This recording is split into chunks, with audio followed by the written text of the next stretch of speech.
Well, kia ora Rotorua, I'm Steve Comber and this is City News. Ahead in this Tuesday night bulletin, Hell's Gate and Waiora Spa celebrate 10 years of mud bathing.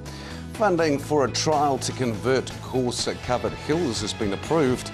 And in sports news tonight, Magic versus the Thunderbirds is going to be a battle like no other. Those stories and more tonight. Thanks for joining us. Well, Bay of Plenty Regional Council has approved funding for a trial to convert gorse-covered hills behind the Rotorua Airport to pine forest in an effort to reduce the amount of nitrogen leaching into Lake Rotorua. Mature gorse leaches nitrogen at a high rate into waterways, and with 864 hectares of gorse known to be in the Rotorua catchment, about 43 tonnes of nitrogen enters the lake from mature gorse each year, contributing to the lake's problem. Council's Sustainable Farming Advisor John Patterson says the cost of $145,000 for the project is about a quarter of other nitrogen removal projects that are planned. A low level of support for the Shared Care nationwide series of community workshops forced the abandonment of the planned meetings in Rotorua this week.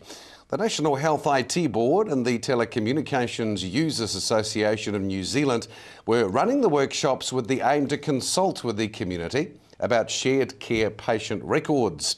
Rather than run it with an unsatisfactory number, the organisers have elected to run it jointly with one planned in Hamilton early next month. A touring exhibition featuring New Zealand's top secondary school visual arts portfolios is currently on display at Rotorua Museum of Art and History. 27 folios from around New Zealand are on view until Wednesday, July 14th. The annual exhibition represents a selection of the top visual arts portfolios from students throughout New Zealand, and all of the students involved gained excellence for their work in 2009. This touring exhibition will be hosted by approximately 30 venues around New Zealand until early August. Hell's Gate and Waiora Spa are celebrating 10 years of mud bathing this month. The Mud Revolution was rejuvenated by Waiora Group CEO Brian Hughes when he was looking for something to set apart Rotorua's easternmost geothermal park located at Tikateri.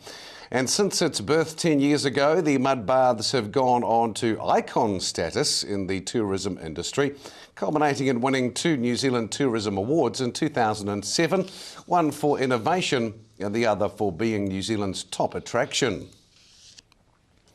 In Tuesday night sport, the Waikato Bay of Plenty Magic side arrived home yesterday afternoon with a quick turnaround planned before this weekend's huge final against the Thunderbirds.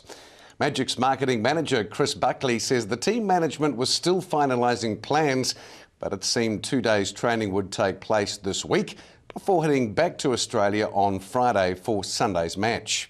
Supporters wanting to travel to Adelaide for the final have until Thursday to contact the Magic officers, who have reserved tickets, flight and accommodation packages. Well, on the weather front, things still looking a little bit damp, a little bit cool for Rotorua. Tonight, rain should clear with gusty southeasterlies, low of 9.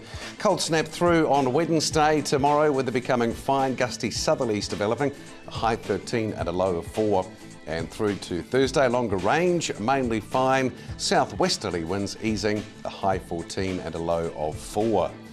And if you're boating for tomorrow, Wednesday, on the lakes, southwest winds rising to 20 knots, gusting 30, fair visibility in a few showers. If you missed any of tonight's bulletin, you can watch it again. Simply log on to our website, tvrotorua.co.nz. Click on the View Latest City News link, and the link below that one for all the latest Rotorua events.